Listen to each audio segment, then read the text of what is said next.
سلوا التاريخ كم مجدا سطرنا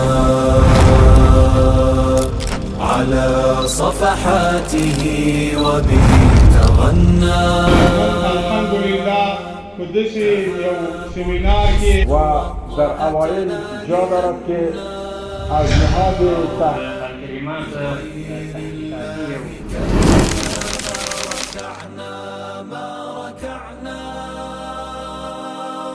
قدرمنو د امت د زوال لپاره دوه لاملونه دي. یا دغه لاملونه موږ په لومړیو کې په لویو کې په دوو کټګوریو تقسیموو. لومړی تقسیم دا ده چې د امت د زوال داخلي لاملونه دي، دوم د امت د زوال لپاره بهرني لاملونه دي. خو په دې باندې موږ تاسو پوه شو چې د امت د زوال د داخلي لاملونه دا تر بهرني لاملونو ډېر قوي دي او دا ډېر شریر دي، دا ډېر سخت دي. دا داسې دي لکه کله چې موږ تاسو وینو په دغه لرګیو کې یا په دې تیرانه په دې دستکو کې په دې دینه کې دغه وینا په نوم باندې یو حشره ده. دغه حشره دغه دستک او دغه چینار دغه لرګی دا تیرونه تخریبوي، خوري. ظاهرا روغ معلومیږي دا دستک، ظاهرا دا لرګی دا تیر دا روغ او جوړ سالم معلومیږي، اما وخت نه وي وتلی چې په من دوه ټوټه شي او راولوېږي. ځکه دینه پکې دغسې یو لامل موجود وي چې دغه تیر او دا دستک دا تخریبوي له منځه وړي. د اسلامي امت د زوال داخلي لامل کټ مټ همدغسې یو شی و. موږ ته د زوال لامل نه ښکارېده، موږ ته دا د انحطاط او د تزلزل لاره نه ښکارېده. اما چې وخت راغی او موږ سترګې وغړولې، موږ له خوبه را بیداره سو، د امت لکه مخکې چې استاد محترم خبره وکړله په 50 ټوټو ویشل شوی و. دا هره ټوټه د بلې په دښمنۍ کې بیا ولاړه وه. د هرې ټوټې کوشش کوي چې دا بله راوپرځوي.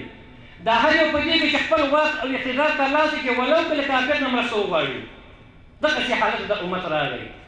نو ځکه دا خبره کوو چې د امت د زوال لپاره چې داخلي او بهرني لاملونه دي، دغه داخلي لاملونه د بهرني زیات خطرناک دي امت لپاره.